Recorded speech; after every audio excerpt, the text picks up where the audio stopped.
Welcome to another episode of Equity Mates, a podcast where we explore what's possible in the world of investing. If you've just joined us for the very first time, a huge welcome to the Equity Mates community.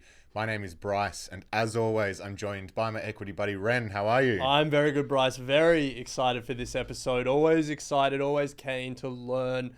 And God, we're going to learn a lot today. Big time. We are speaking to Sebastian Mullins. He's the head of multi-asset investing at Schroders. Fun fact about Schroders, they manage the king's money. Yeah, the royal money over in the UK. Yeah. Big name in the UK. Don't think Sebastian does, but... You never know.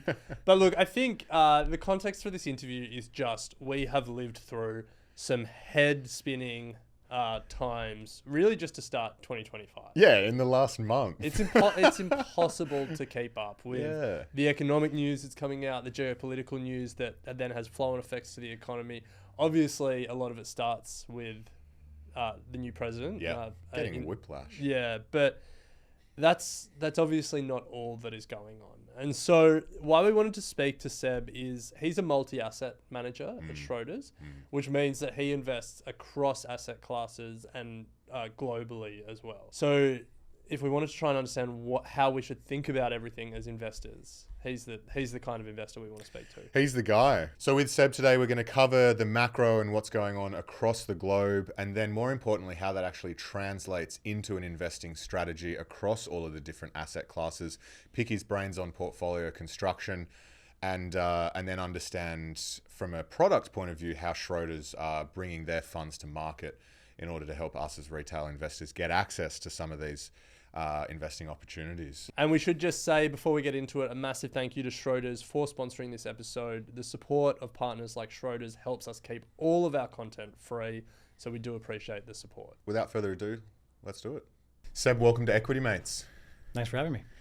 So 2025, it's been a bit of a whirlwind start. Amongst all of the noise that's been going on, what have been the most important macro stories for us as investors?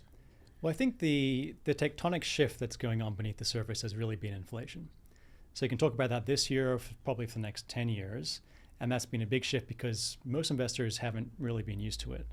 If you think about it, since the GFC 2008 onwards, very low inflation, very low interest rates, very low macroeconomic volatility.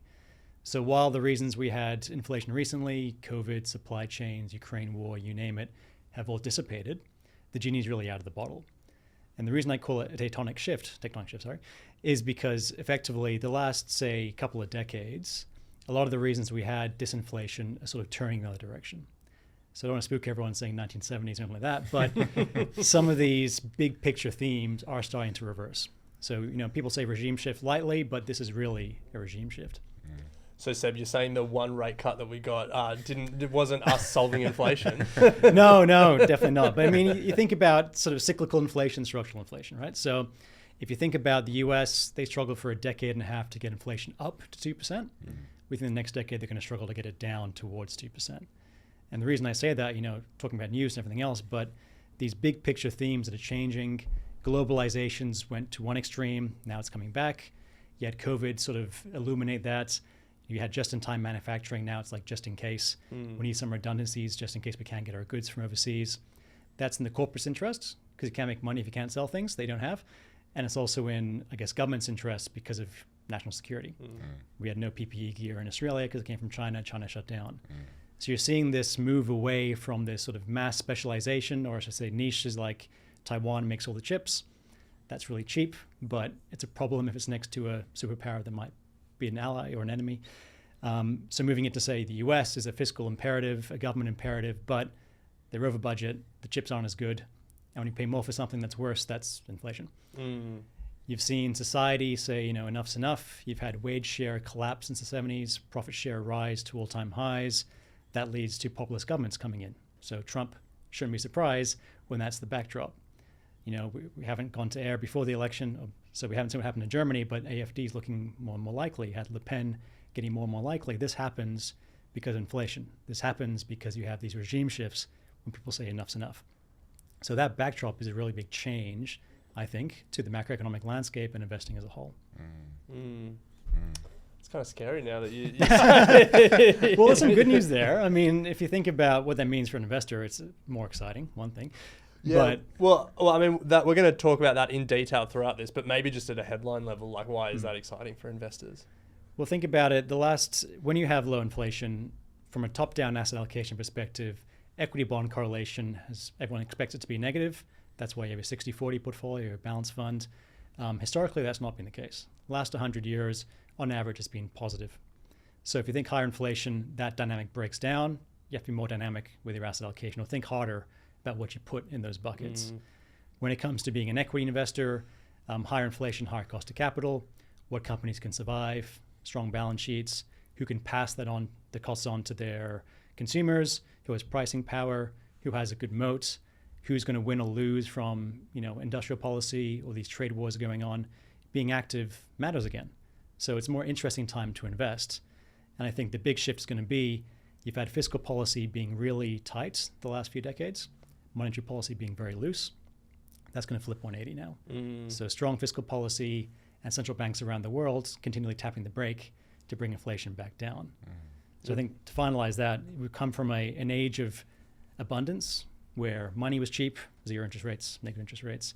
You've had cheap commodities, you can just take whatever you want pretty freely because global societies were all friends at the time, and now not so. If you think about Greenland, why does Trump want to invade Greenland? Sounds stupid, but rare earths are there. China currently controls most of them. It kind of makes sense in that geopolitical shift we're seeing.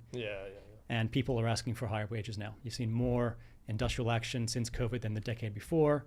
So no longer having cheap commodities, cheap energy, cheap money, or cheap labor means we're going to an age of scarcity. So higher inflation, more winners and losers, more volatility, but more opportunities. Yeah, it is interesting, isn't it?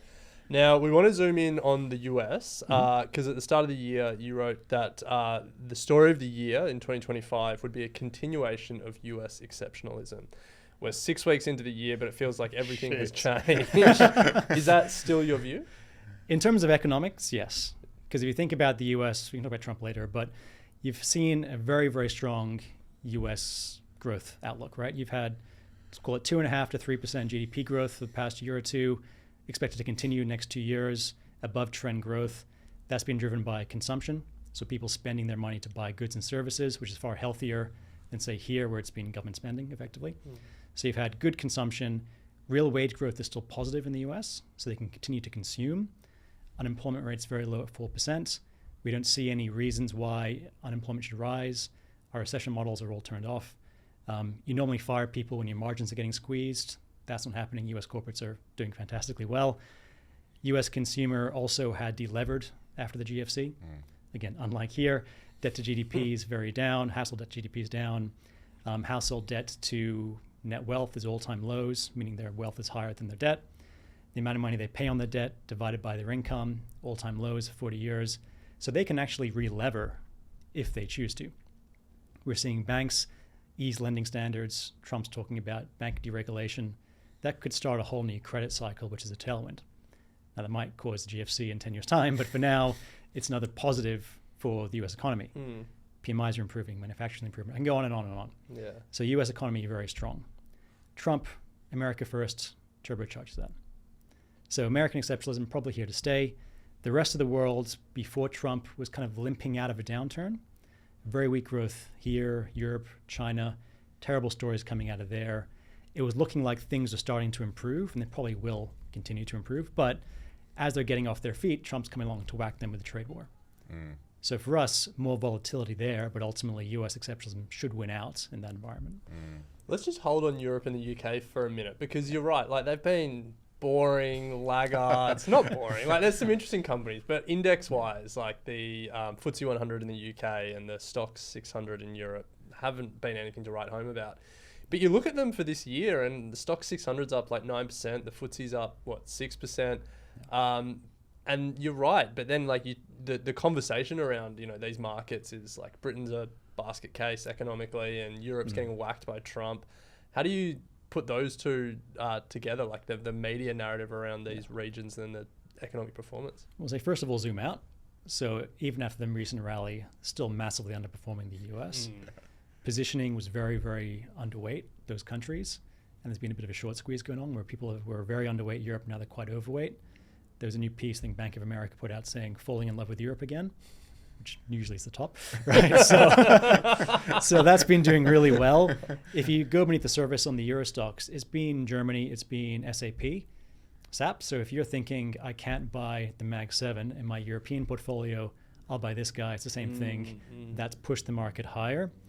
Now, again, if everyone's so negative and underweight, eventually that improves. And the economy is improving.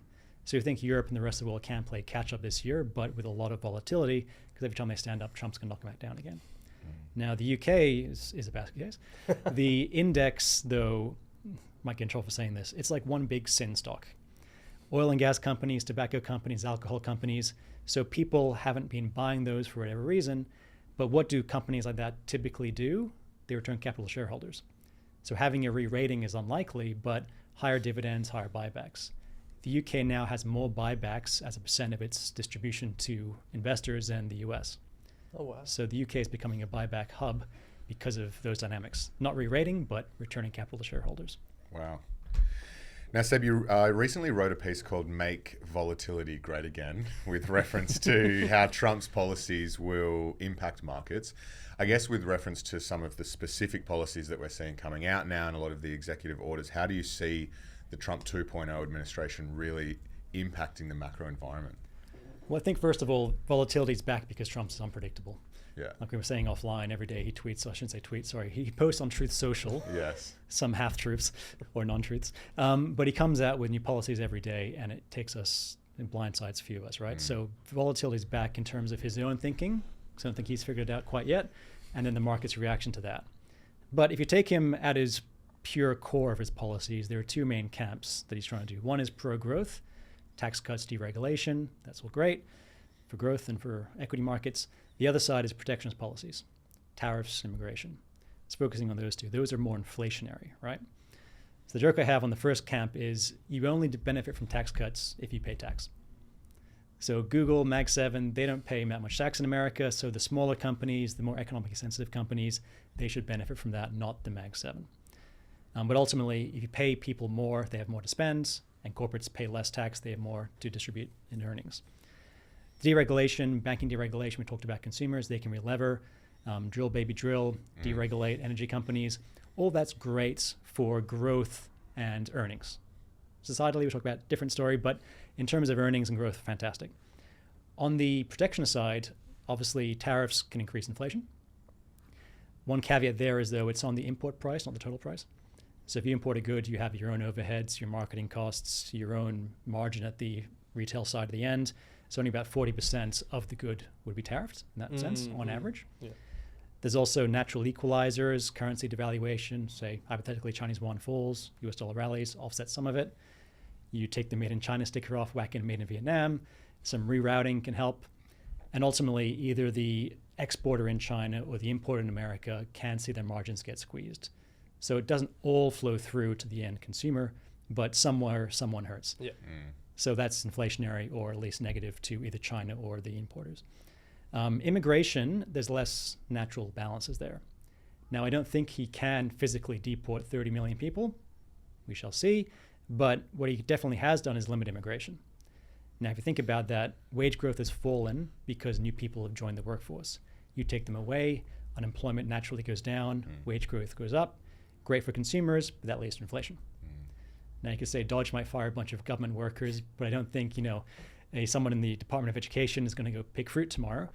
But there might be some rebalancing occurring there. But ultimately, protectionist policies pro-inflation, growth policies pro-growth. The joke we have is, will growth trump inflation? So I think the timing mismatch, one is executive order, other tax cuts is through Congress. As the market digests which is coming and when, and which is actually the final policy, not just rhetoric, you'll see volatility. So for us, strap yourself in.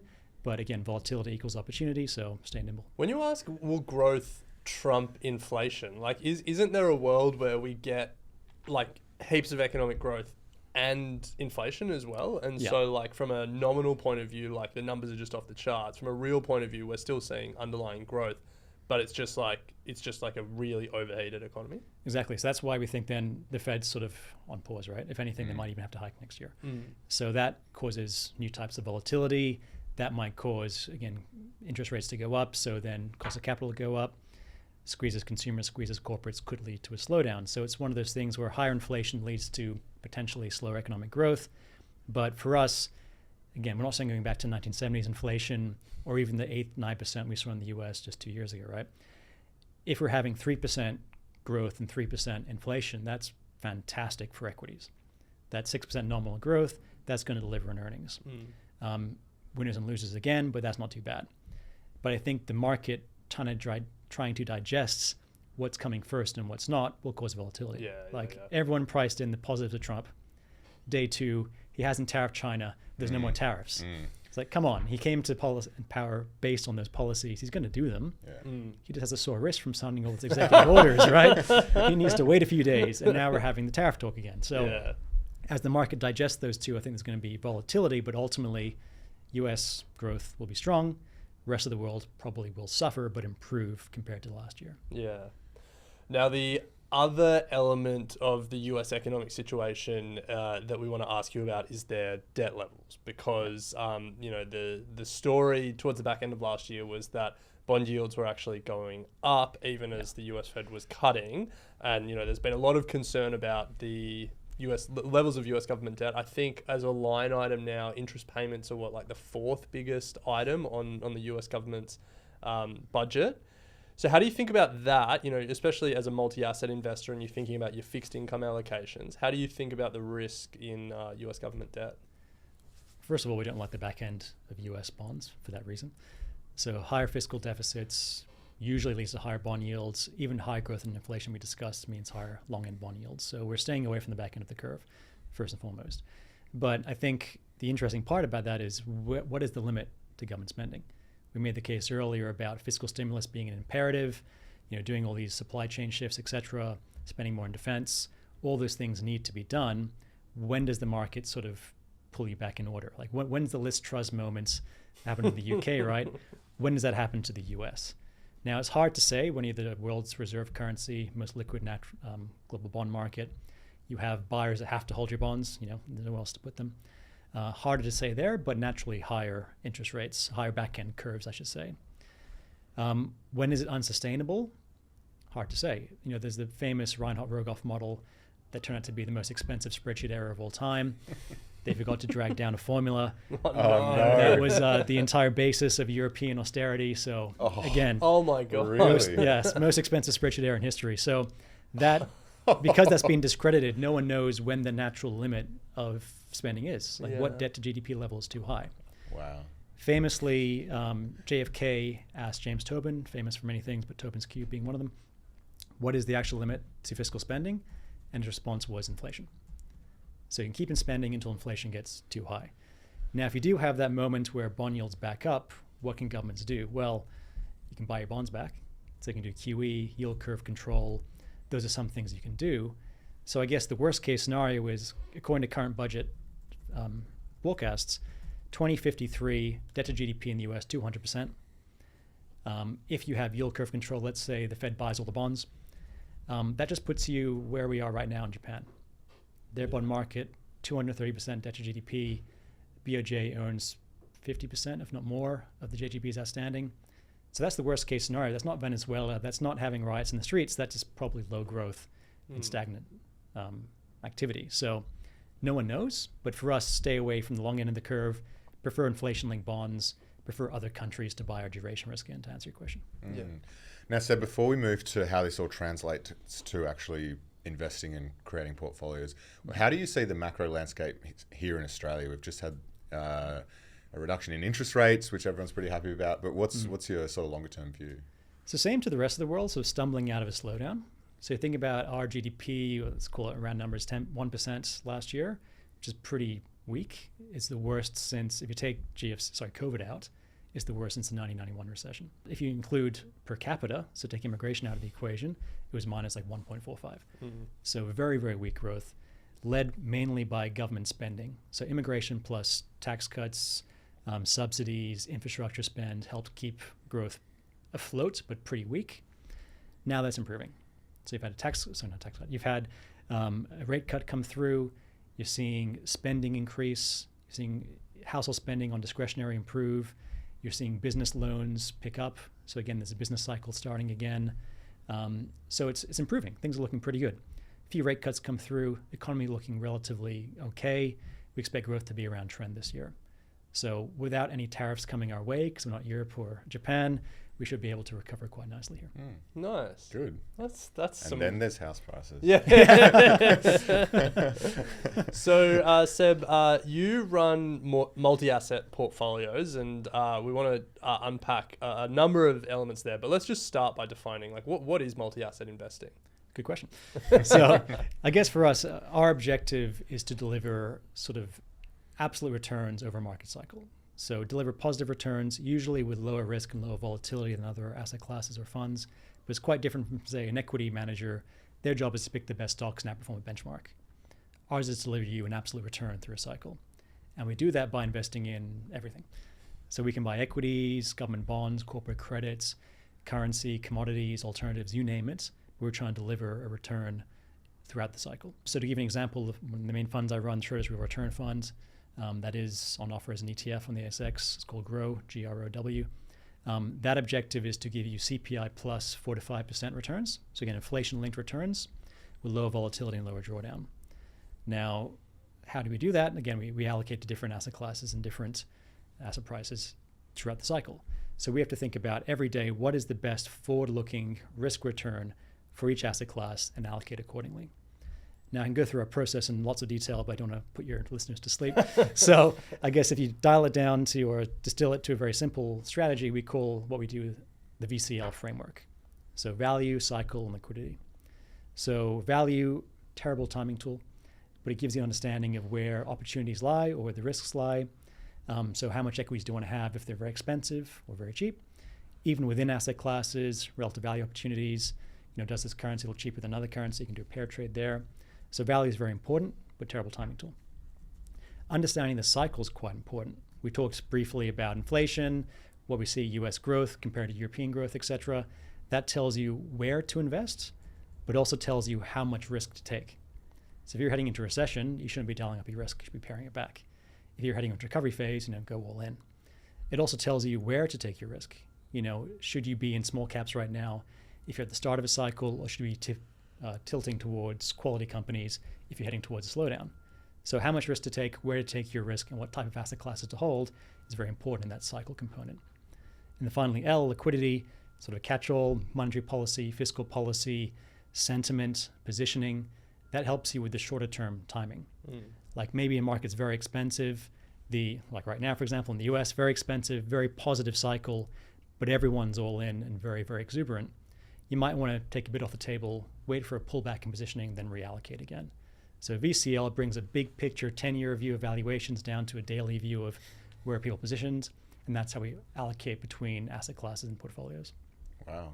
And so then in terms of portfolio construction, can you help illustrate how that all comes together? Sure. So again, I said that was part of the process. We have expected returns. We look at forward-looking expected returns. We look at probability of loss, which I think is important because rather than saying volatility spikes, probably the best time to buy. That's when probability of loss falls. When volatility is low, people are complacent. So optimize the portfolio to maximize your return, limit probability of loss, but try and get a robust portfolio that's diversified across multiple asset classes to minimize that volatility. And because we're always moving the portfolio around, depending on our view, depending on the cycle, hopefully we avoid those drawdowns and then lever into the upturns when they occur. So every day can look different, but ultimately we do use cash as a buffer sometimes to either defend the portfolio or to spend, to go aggressive.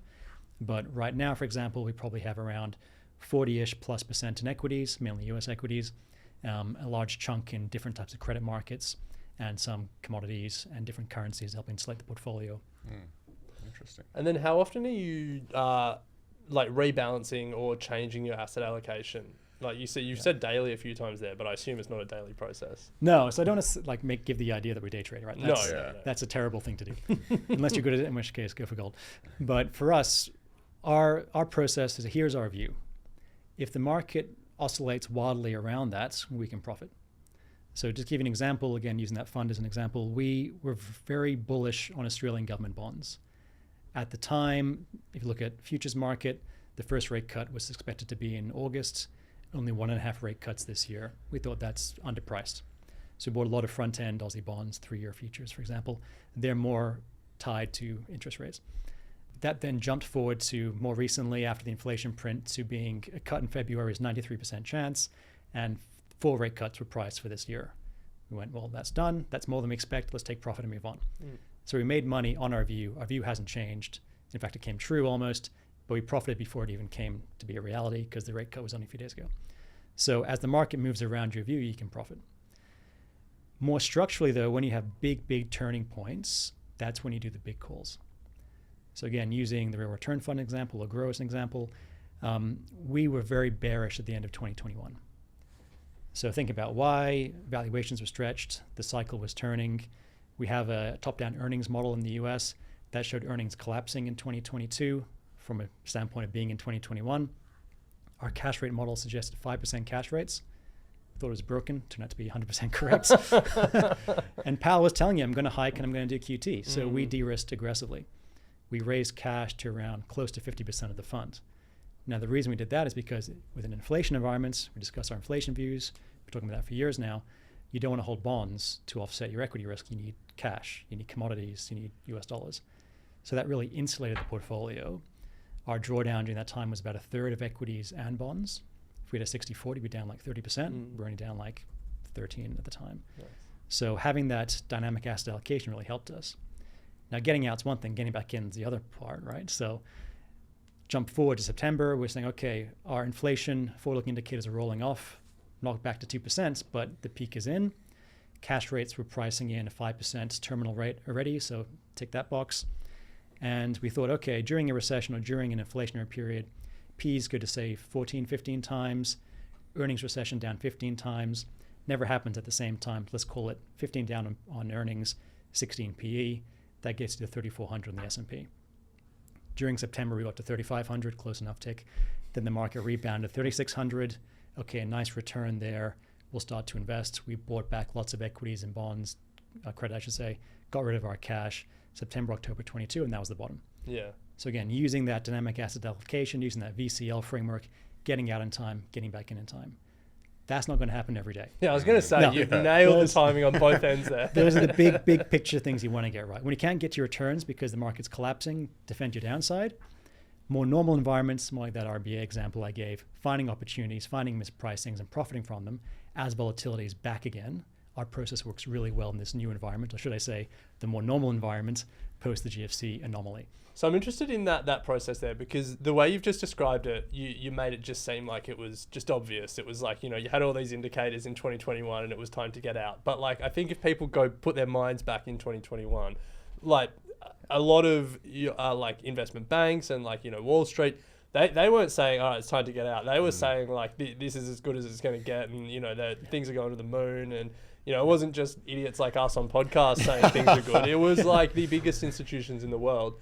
Yeah. And on the flip side, if you go to October 2022, that was kind of when a lot of people were just waking up and realizing like, oh, there's a lot of pain here. Yeah. And there was a lot of predictions that there was heaps more pain to come.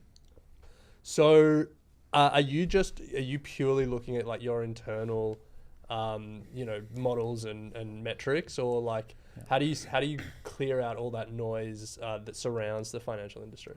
Well, it's having a process first and foremost. Like, you have a rigorous process that you trust. You've been doing it for years. I mean, this process was invented before the GFC. So it probably worked better pre-GFC than during the post-GFC period, but now it's working again because you got volatility and inflation back. Understanding the cycle is extremely important.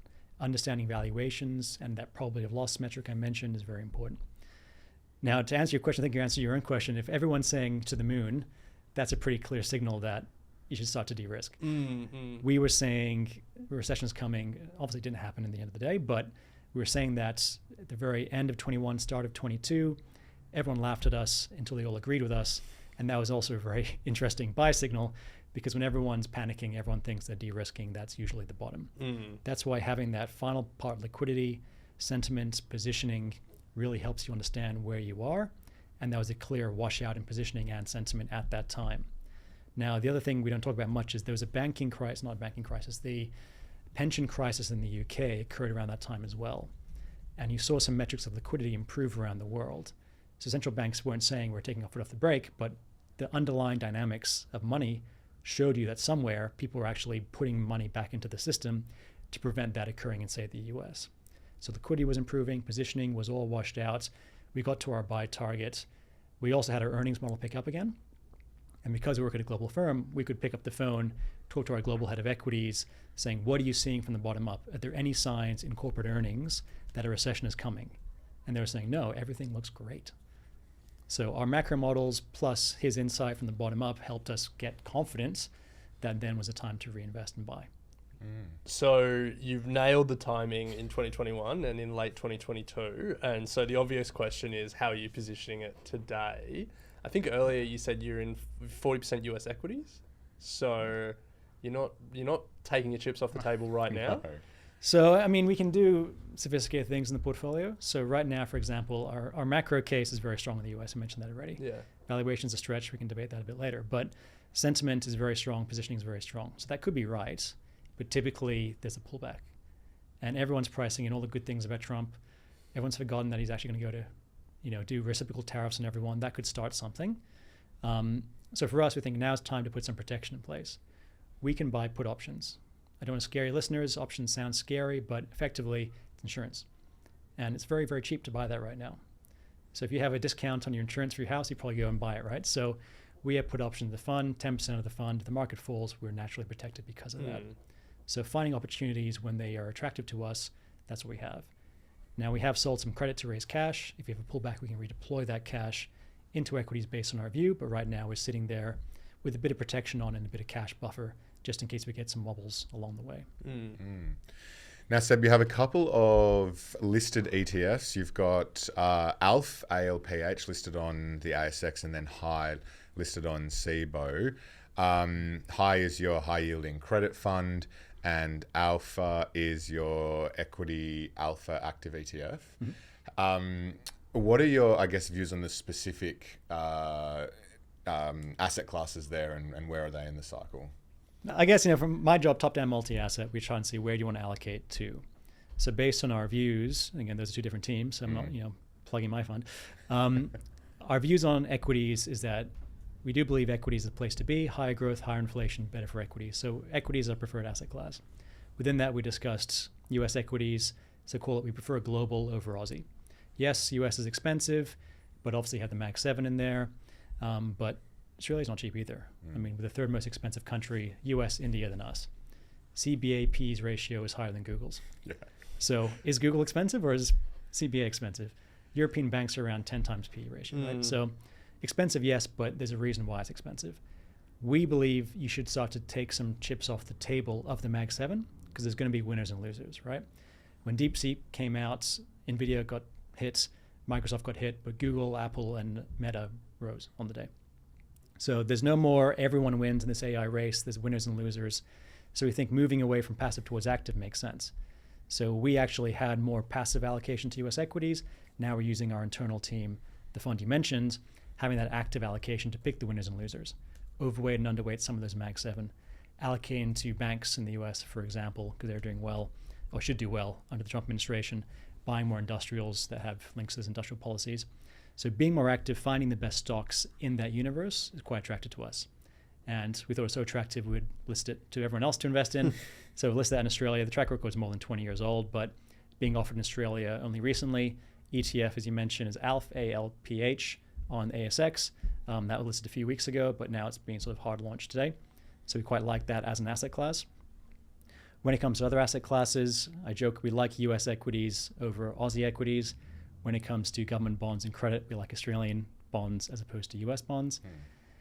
Focusing on credit, spreads, which is how much you get paid above government bonds and corporates, is how you determine if it's cheap or expensive. Spreads in the US are extremely, extremely tight. So you're getting paid next to nothing to hold that risk. To put in perspective, US high yield spreads are in the second percentile. So they've only been tighter since the 90s, 2% of the time.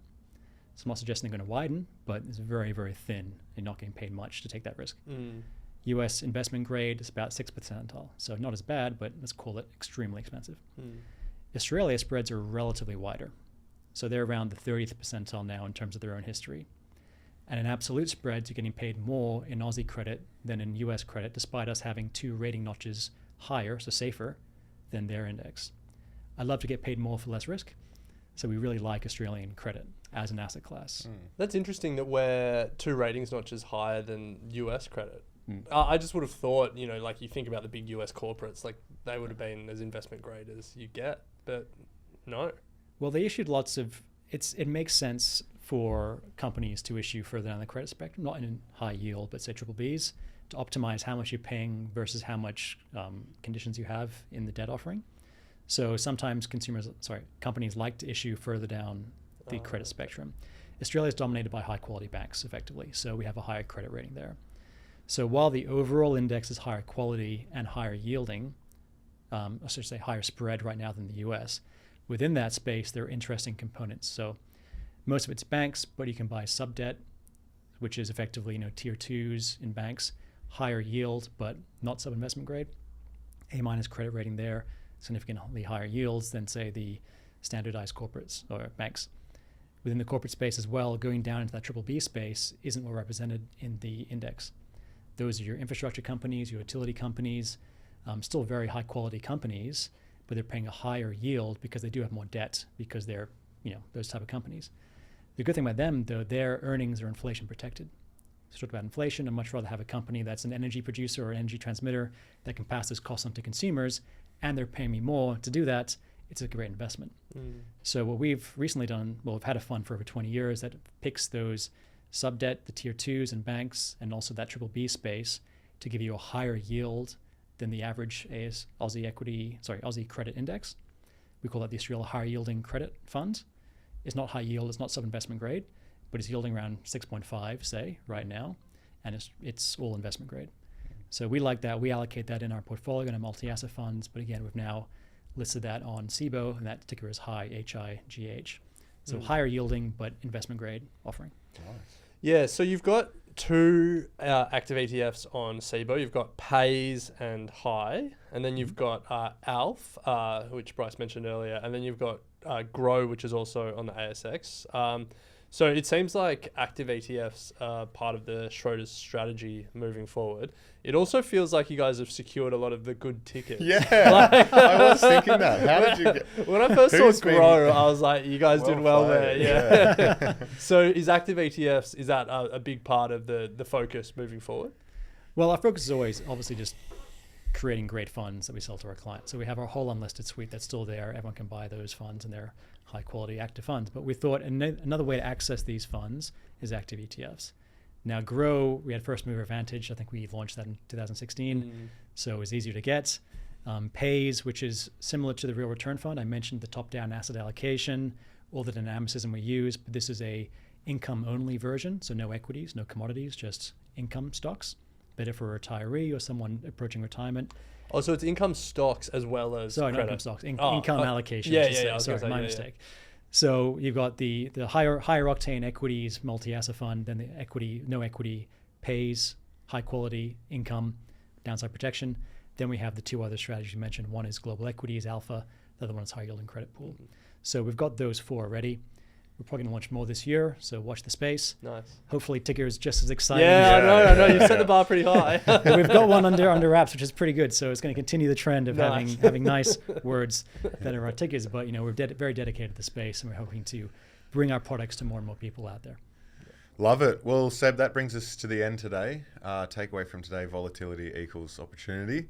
A lot to keep an eye on this year, as we're only 3 weeks into Trump, so who knows what's going to play out. But thank you so much for coming in and sharing your thoughts today with us. We really appreciate it. Great. Thanks, Bryce. Thanks, Alex. Thanks for having me. Thanks, Seb.